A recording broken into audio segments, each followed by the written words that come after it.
গোবিন্দভোগ চাল 50 গ্রামের মতো নিয়েছি, নিয়ে এটাকে জল দিয়ে ভিজিয়ে কিছুক্ষণ রেখে দেবো। চালটা ভিজিয়ে রেখে দেবো, তারপরে আধ ঘন্টার মতো রাখবো। তারপর ওটাকে শুকনো করে ছেঁকে ওটাকে মিক্সিতে গুঁড়ো করে নেবো, সেটাও দেখাচ্ছি। আর এদিকে দুধ জাল দিচ্ছি, দুধটা আলাদাভাবে জাল দিচ্ছি, পরে যখন মেলাবো দেখাবো। 1 কেজি দুধের জন্য 50 গ্রাম চাল, সেটা দিয়ে আমি ফিরনিটা বানাবো। 4টের মতো এলাচ নিয়ে নিয়েছি, এটাকে যখন গরম করে নেবো, নিয়ে এটাকে আমি পুরো এর মধ্যে থেতো করে নেবো, কুটে নেবো, যাকে বলে কুটে নেবো, দেখাবো তখন কীভাবে কুটে নিচ্ছি। এই 4টে এলাচকে এর মধ্যে দিয়ে আমি ভালো করে এটাকে গুঁড়ো একটা পাউডার বানিয়ে নেব। এই যতটা পাউডার মতো হয়েছে, এই পাউডারটা এই দুধটা জাল দিয়েছি এর মধ্যে আমি দিয়ে দেবো।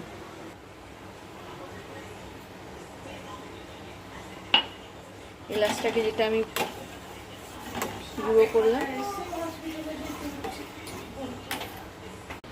গরম দুধে স্যাফরনটা ভিজিয়ে রাখবো বলে কিছুটা স্যাফরন বাটিতে নিয়ে নিয়েছি, এর মধ্যে এবার গরম দুধ দিয়ে দেবো। স্যাফরনের মধ্যে গরম দুধ দিতেই দেখো এর থেকে কি সুন্দর কালার বেরোচ্ছে, আর একটু বেশি করে দিয়ে দেবো। এর সঙ্গে ফ্লেভারও আসে, স্যাফরনের ফ্লেভারও আসে এবং খুব সুন্দর সেন্টও আসে। কাজু বাদামও ভিজিয়ে রাখছি, এটাও পেস্ট করে নেব। কাজু বাদাম দিলে এর আলাদা একটা স্বাদ আসে।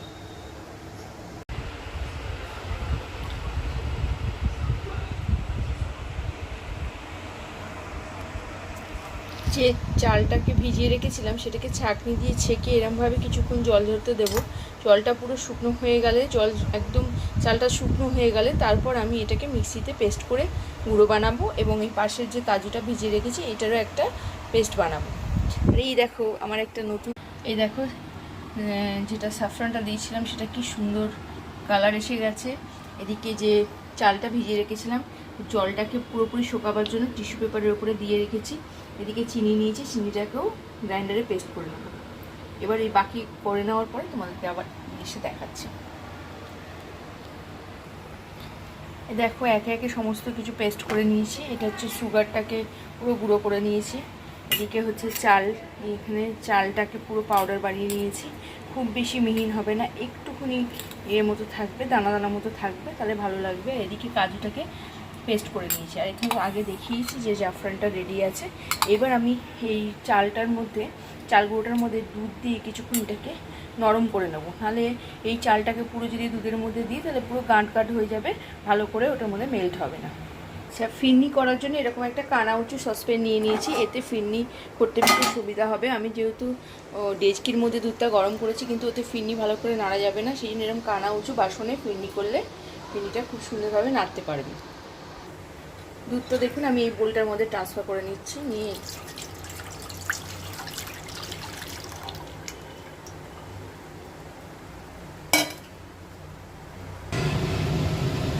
দেখো দুধটা এইভাবে ফুটছে। দুধটা একটু ফুটে আসলে আমি ওই যে দুধের চালটা ভিজিয়ে রেখেছি সেটা দিয়ে দেবো। দিয়ে এটা শুধু হচ্ছে নাড়তে হবে ভালো করে, যেন তলাতে না ধরে যায়। আর আমি এখন এই দুধটা ফুটতে ফুটতে একটুখানি ঘি দিয়ে দেবো, তাহলে সহজে তলাইতে ধরে যাবে না। একটু সামান্য পরিমাণে ঘি দিয়ে দিচ্ছি।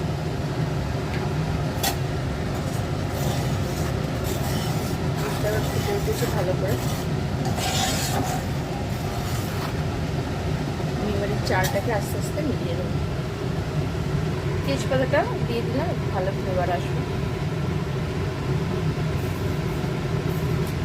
এই দেখো দিকে চালটা ভালো করে মিলিয়ে নিচ্ছি, কোনো গিট গিট মতো নেই। এইটাকে আমি পুরো ওর মধ্যে ঢেলে দেবো আস্তে করে।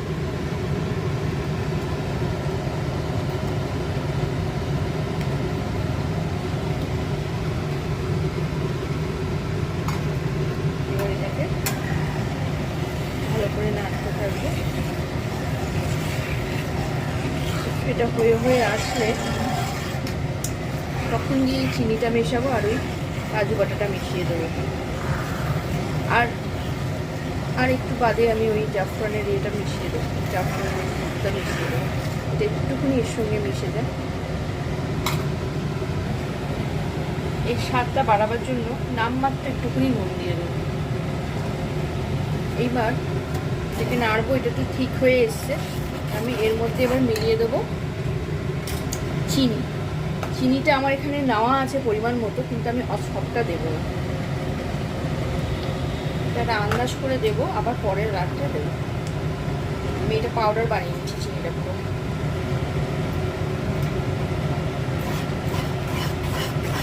মিষ্টিটা চেখে দেবো, কারণ মিষ্টি কে কিরম খায়, খুব বেশি মিষ্টি হলে যে ভালো হবে এরকম কোনো কথা নেই। চিনিটা দেওয়ার পরে এটা একটু পাতলা হবে, চিনি থেকে যে জলটা বেরোবে।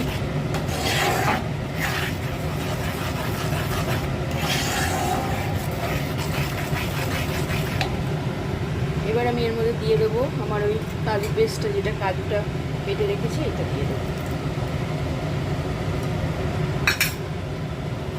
সমস্ত জিনিসটা ভালো করে না মিললে এর স্বাদটা আসবে। এরকম করে এটাকে করতে থাকবো, কিন্তু আমি 5 মিনিট অন্তর 10 মিনিট অন্তর একবার করে দেখাবো এই চেঞ্জেসটা।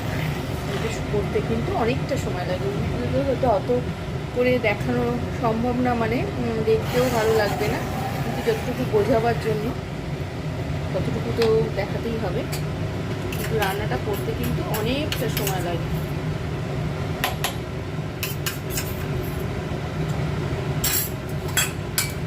আর এবার আমি এটার মধ্যে দিয়ে দেবো এই যে জাফরানটা, যেটা দুধে ভিজিয়ে রেখেছিলাম, এর কালারটা সঙ্গে সঙ্গে চেঞ্জ হয়ে যাবে। এই যে কালারটাই চেঞ্জ হয়ে যাবে, এর ফ্লেভারটা চেঞ্জ হয়ে যাবে, একটা সুন্দর সেন্ট আসছে। সেটা তো আর ভিডিওতে সম্ভব না সেন্টটা উপলব্ধি করা। একটা পুরো কালারটা চেঞ্জ হয়ে যাবে, দারুণ দারুণ একটা সেন্ট আসছে। আর শুধু এর মধ্যে আমি হয়তো সামান্য পরিমাণে গোলাপ পানি দিতে পারি, কিন্তু জাফরান দিয়েছি না, এর এত সুন্দর একটা সেন্ট আসছে, তাও দেবো গোলাপ পানিটা। তারপরে ঠিক হচ্ছে। আর আমি চিনিটা টেস্ট করে নেবো, চতুর্দিকে নাড়াতে হবে, নাহলে কিন্তু নিচে বসে যাওয়ার ভয় থাকে।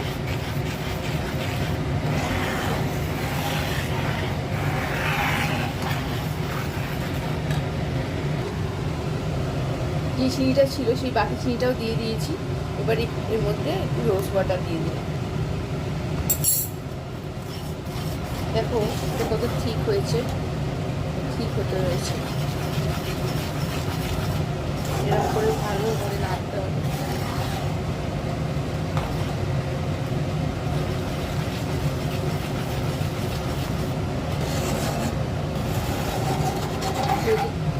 ঘি দিয়ে দিয়েছিলাম, সেই জন্য হয়তো তলায় খুব তাড়াতাড়ি ধরবে না, কিন্তু এরমভাবে পুরো নাড়তে হবে অনেক সময় ধরে। অল্প আছে,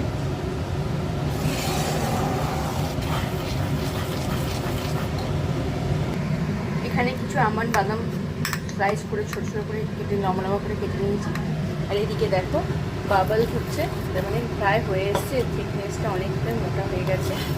স্টিকি স্টিকি একটু না হলে না ঠিক মতো জমবে না। তারপরে আমি একটুখানি এটা লাস্ট হয়ে গেলেই আমি এটাকে নামিয়ে বাজারে আমি পুরো ছোটো ছোটো বাটি করে ভরে নেবো, নিয়ে ওর উপরে কিশমিশ আর আমন্ড বাদাম দিয়ে দেবো, ড্রাই দিয়ে দেবো, দিয়ে সাজিয়ে দিয়ে ফ্রিজে রেখে দেবো। ঠান্ডা হলে ফ্রিজে তুলে দেবো।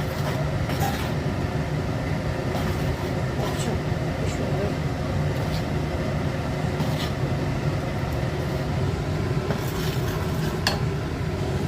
আমার এটা রেডি হয়ে গেছে, যতটা থিকনেস দেখাচ্ছে। আমি এটাকে যদি এবারে ঠান্ডা হয়ে গেলে পরে জমে যাবে, আমি এটাকে এবার গ্যাসটাকে অফ করে দেবো।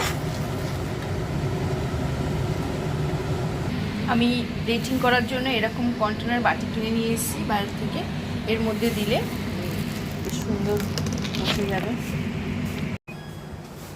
দেখো এইভাবে আমি এর মধ্যে ভরে দেবো।